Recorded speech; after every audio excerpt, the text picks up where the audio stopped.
Hai Smart Parents, apa kabar? Semoga tetap sehat pada masa pandemi ya. Hari ini kita akan membahas mengenai penyakit roseola. Penyakit roseola sering dijumpai pada balita akhir-akhir ini.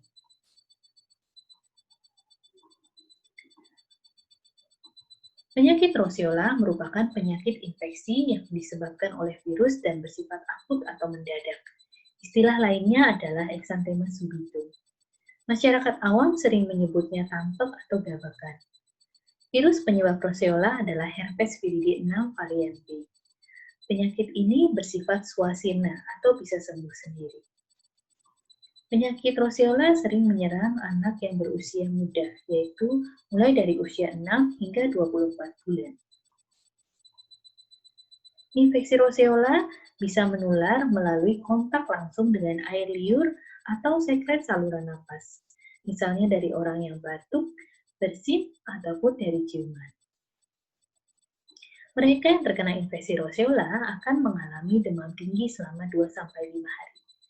Kemudian timbul ruam kemerahan di badan yang makin menyebar hingga ke seluruh tubuh, di mana ruam tersebut muncul 1-2 hari setelah demamnya menghilang. Selain demam, dapat pula dijumpai gejala lain seperti diare, batuk, pilek, maupun benjolan di leher. Orang tua sering menanyakan apakah diperlukan obat-obatan khusus untuk menyembuhkan penyakit ini. Penyakit ini dapat sembuh tanpa obat. Namun, pada anak-anak yang mengalami imunokompromis atau daya tahan tubuhnya rendah, diperlukan obat antivirus untuk mematikan virus tersebut. Pada fase awal penyakit di mana anak mengalami demam, dapat diberikan obat simptomatik berupa penurun panas. Ruam merah akibat virus roseola akan hilang dengan sendirinya setelah 3-4 hari, sehingga tidak diperlukan krim atau lotion khusus. Namun demikian, kadang anak merasa gatal, sehingga dokter meresepkan losyokalamin untuk mengurangi rasa gatal yang ditimbulkan, bukan untuk menghilangkan ruam merahnya.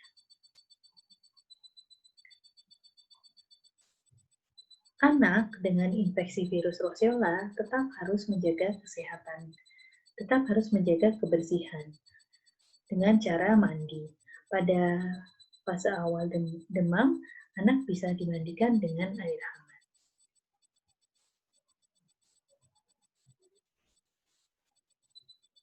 Mandi sangat penting untuk mencegah infeksi bakteri di kulit.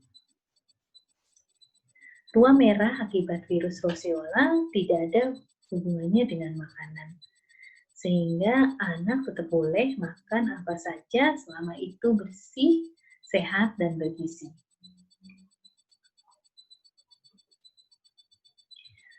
Anak dengan demam yang disertai dengan ruam merah perlu dibawa ke dokter, sebab demam yang disertai dengan ruam kemerahan penyebabnya amat banyak. Bisa dari penyakit infeksi, bisa pula penyakit non-infeksi. Penyakit infeksi sendiri bervariasi dari infeksi yang ringan sampai infeksi yang berat. Sehingga sebaiknya bila demam disertai dengan ruam kemerahan, anak perlu dibawa ke dokter. Penyakit ini umumnya ringan. Amat jarang dijumpai komplikasi yang berbahaya seperti radang otak atau ensefalitis. Ada komplikasi yang sering dijumpai pada penyakit ini, yaitu kejang demam. Namun, kejang demam hanya mengenai beberapa anak saja dan tidak berbahaya. Mitos yang beredar di masyarakat adalah apabila anak yang menderita tampek terkena angin, maka ruam kemerahannya akan bertambah banyak. Mitos tersebut tidaklah benar, karena ruam akibat virus roseola memang akan bertambah banyak dulu di awal-awal, untuk kemudian berangsur-angsur menghilang. Namun, anak yang sedang sakit, khususnya anak yang sedang sakit sebaiknya tidak dibawa keluar rumah, karena berpotensi menularkan kumannya kepada orang lain, khususnya kepada anak di sekitarnya. Penyakit roseola dapat diketahui dengan anamnesis dan pemeriksaan fisik. Namun pada fase awal penyakit, di mana gejala yang dijumpai hanya demam tinggi terus-menerus, sulit membedakan dengan infeksi virus lainnya, khususnya infeksi virus yang berbahaya dan banyak dijumpai di negara kita, contohnya virus demam berdarah. Sehingga kadang-kadang dokter perlu atau memintakan pemeriksaan laboratorium. Sampai saat ini belum ada vaksin untuk mencegah penyakit roseola. Penyakit campak dan penyakit roseola disebabkan oleh virus yang berbeda, sehingga mereka yang sudah divaksin campak terlindungi terhadap penyakit campak, namun tetap bisa terkena infeksi virus roseola. Penyakit campak dan roseola memiliki kesamaan, yaitu demam dan disertai oleh ruam kemerahan. Namun demikian ada beberapa perbedaannya. Pertama, penyakit campak memiliki gejala demam tinggi dan umumnya diiringi oleh batuk, pilek, mata merah, belekan, dan diare. Sedangkan penyakit roseola umumnya hanya menunjukkan gejala demam tinggi. Yang kedua adalah campak maupun roseola sama-sama memiliki bentuk ruam yang mirip. Namun waktu munculnya berbeda. Pada penyakit campak, ruamnya muncul pada saat anak masih mengalami demam tinggi. Sedangkan roseola, ruam akibat virus roseola muncul setelah suhu badan anaknya kembali normal. Yang ketiga adalah pada fase penyembuhan.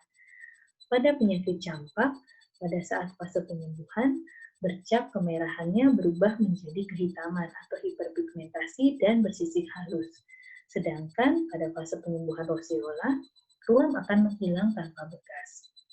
Yang keempat, keadaan umum anak yang menderita campak lebih berat daripada anak yang menderita roseola.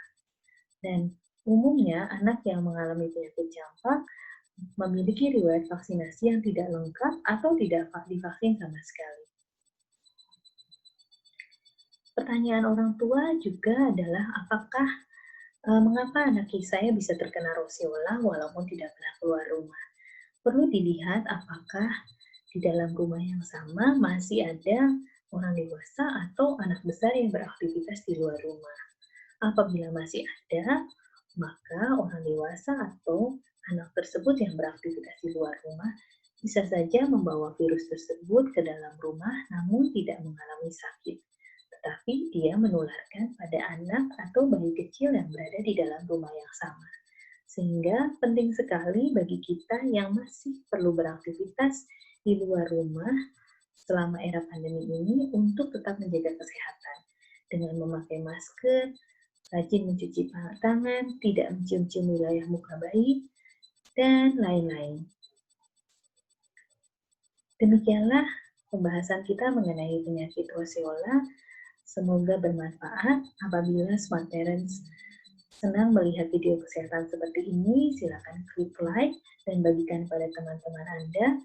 Dan apabila Smart Parents memiliki saran atau ide tentang topik kesehatan anak yang perlu dibahas, silakan tinggalkan pesan di kolom